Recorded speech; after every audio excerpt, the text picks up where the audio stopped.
Dear friends, welcome to STEM Scholar.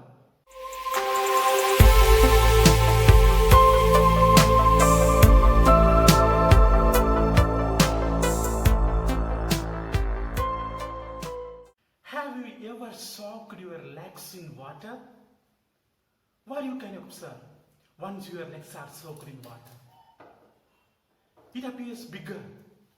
It appears gigantic, isn't it? And have you ever wondered, gazing at night sky, the twinkling of stars?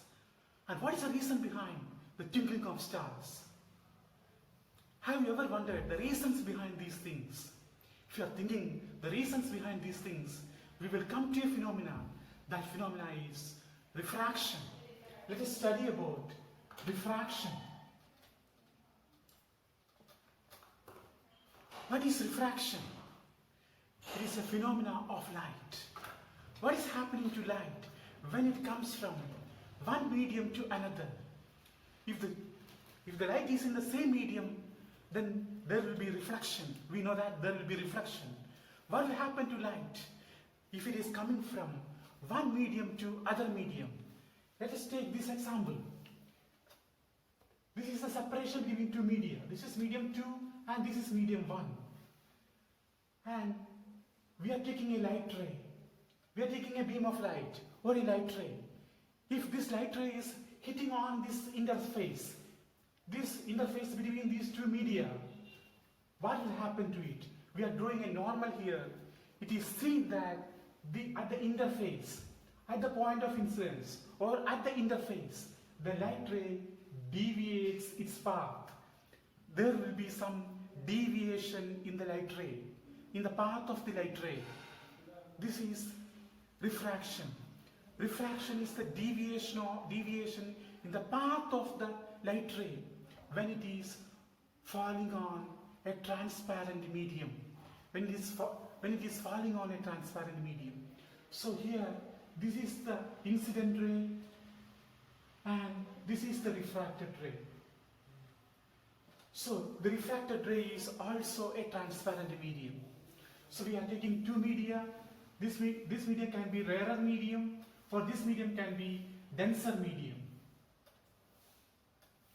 So what is happening to this light ray? When light ray is falling on the interface between these two media, it suffers refraction. It suffers deviation in the path. Its path is deviated sometimes. This is refraction. Or in another way, if the light ray is falling obliquely on this particular surface, then at the interface, it suffers a change in its path. This deviation in the path is known as refraction. This particular angle is angle of incidence, and this angle, the angle between the refracted ray and the normal, is known as angle of refraction. See, we are considering the laws of refraction now. What are the laws of refraction? The scientist Snell experimentally demonstrated the laws of refraction. There are two laws of refraction. What are the laws of refraction? The first law is the incident ray, the refracted ray, and the normal at the point of incidence all lie in the same plane. Let me repeat once more. The incident ray, the refracted ray, and the normal at the point of incidence and at the point of interface all lie in the same plane. All are lying in the same plane. This is the first law. Then we are formulating the second law. What is second law? The sign of the angle of incidence. Sign of angle of incidence by sign of angle of refraction is a constant quantity. This is second law of refraction. This second law is also known as Snell's law of refraction. Snell's law of refraction. So we are formulating two laws. These laws are formulated by the scientist Snell. The first law is the angle of incidence, or the incident ray, the refracted ray, and the normal at the point of interface at the point of incidence all lie in the same plane. This is the first law of refraction. Second law is the sine of angle of incidence to sine of angle of refraction is a constant quantity. That constant quantity is known as refractive index. Refractive index. Here we are putting n as n21. Why we are putting n21? This is the refractive index. N21 is the refractive index of second medium with respect to first medium.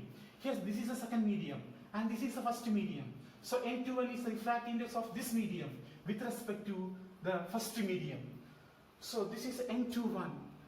If you are taking a particular situation, a situation like this, if it is, take the case, if N21 is greater than 1, what will happen? This the quantity N21 is greater than 1.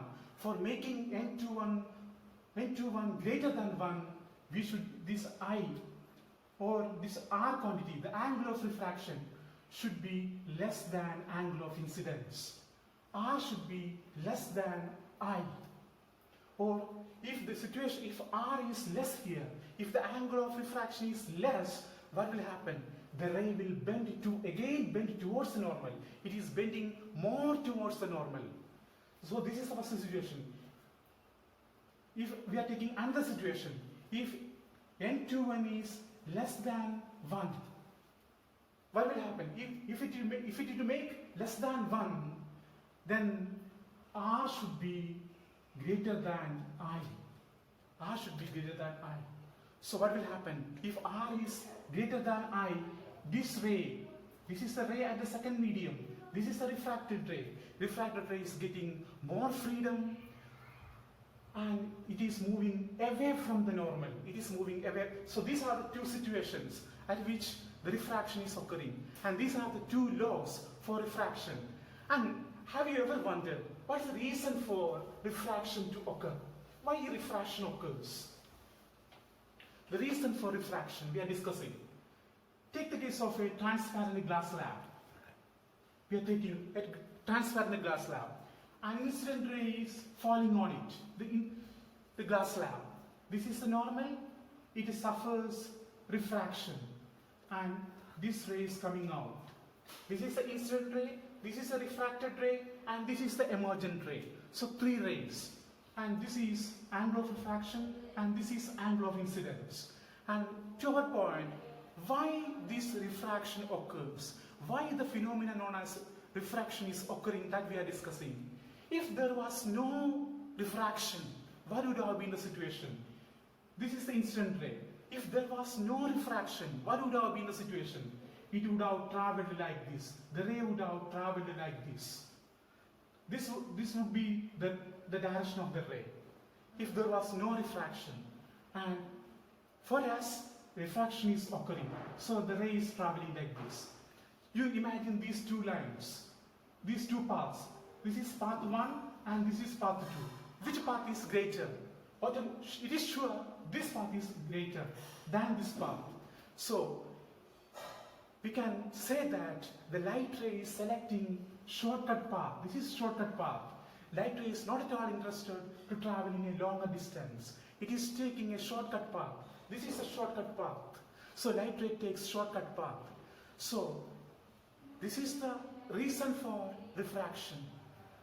So light travels in different speeds. So here it is selecting a shortcut path. This is the reason for refraction to occur. See, refraction is the bending of light. When light is falling on a transparent medium, it deviates from its path. So a deviation is occurring, and this is refraction. So difference in speed in two media causes refraction. In two media we have, in two media the velocity of light is different. That's why refraction occurs. See, we started with the twinkling of stars. Twinkling of stars is due to refraction. And we have placed our foot in the puddle of water. So, puddle of water, the legs appears big. It is also due to refraction. You might have seen some coins are raised. One, it is placed under a glass wrap. Cameras, it is used. In binoculars, the thing of refraction is used. In contact lenses, there is refraction. Our eye is working based on refraction. The light from a source is falling into our eyes, and there is a convex lens in your eye. Through that convex lens, the light is coming out and it suffers refraction. If a pencil is placed, is soaked in water, the pencil appears big, or the pencil appears shorter. The reason is refraction. Some water bodies, some ponds appears to be shallow, appears to be raised. The bottom appears to be raised. That because of refraction. If a fish is swimming under the water, then if you are trying to catch that fish in that particular direction, we could not catch hold of that fish. There may be difference in positions of fish in that particular water. This is also due to refraction. Refraction has a lot of applications in day-to-day life. Hope you understood our class. We value your suggestions. Kindly put your suggestions in the comment box. Thank you.